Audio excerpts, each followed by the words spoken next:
Hey you guys, Esikhomesteddah here. All right, you guys, so I have begun to get ready for my succession planting. And you guys know that I love to direct sow my seeds, which I did the other day in the rain. And I also sowed some more seeds at night, last night, in the squash area. So I already got 3 of those beds sowed up with a variety of squash. And I think I have, what, 3, maybe 3 more to do. So, this is a variety of cucumbers, tomatoes, beans, and peppers, you guys. So, these will be my second round that will go out. After this succession planting, I will start on the fall crops, the cold weather loving crops, and I might even do that within a month or so to get them ready. But these have done really well at my little makeshift greenhouse area in my kitchen. So I wanted to share with you guys because I just did my sugar snap peas. And this can apply with any kind of seeds, you guys.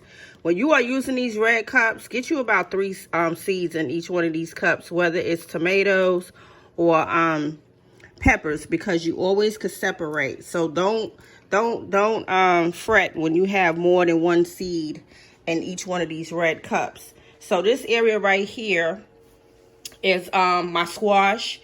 And I also have some cucumbers and also some yellow squash in this area. Y'all know when we fill out those little tags, they kind of get worn out.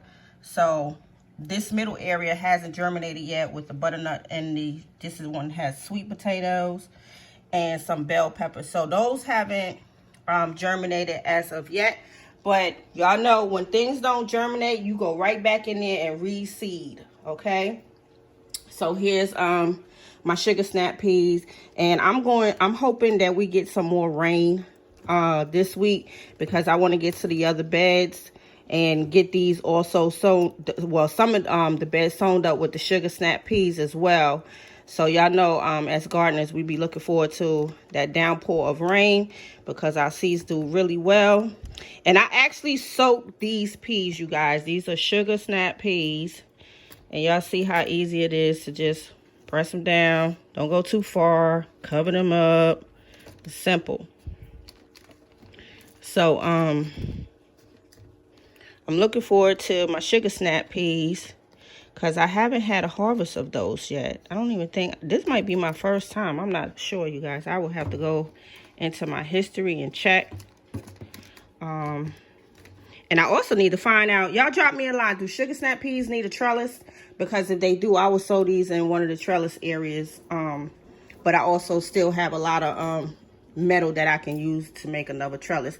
So this is a variety over here of my tomatoes, the Roma. We got sweet banana over here that hasn't germinated yet. The San Marzano. And you guys, I already did some transplants of tomatoes. My whole left side is already sowed up. The only thing that needs to be sowed on the left side is my watermelons. But I got lots of tomatoes over there. Lots of pepper over there. So it is definitely going to be a good year of harvesting. So over here is the variety of peppers: habanero, cayenne, pimento something, sweet. Man, it's a whole slew of them. So these seem to be taking their time. Hopefully they will germinate within another week or so. If not, I have a heat mat right here, you guys. I might switch out my heat mat or bring in a little heater, because I have like a little plug-in heater that I could sit right here to keep this area warm. But it seems as though this is doing really well because it's on heat. So this is what my succession planting is looking like. And I'm super excited because I don't do a lot of seed starts in the house. So this is what it's looking like. Again, once I get these out, I will start on my winter crops probably in a month or a month and a half. So this is what it's looking like, you guys. And we already know that cucumbers and squash, those kind of vegetables, they germinate really well. They don't have a problem going out. in the rain. They do very well out there. So as soon as these are ready, I will get them out. I will have to find some space because the yard is definitely getting filled up, and I got to get working. I got to get the other raised beds, the newly made beds, filled up with soil and compost, which I have stacked up outside, ready to go. I just haven't been able to get to it just yet, and I'm still undecided what I need to put. What should I put over there to where the deers won't interfere with that area? So I may even take some of the squash and put over there. And we'll see. Y'all guys just drop me a line and I'll figure that out eventually. All right, you guys. I hope everyone is doing well. Don't be distracted, you guys. We got a lot of things going on in this world other than what my titles say.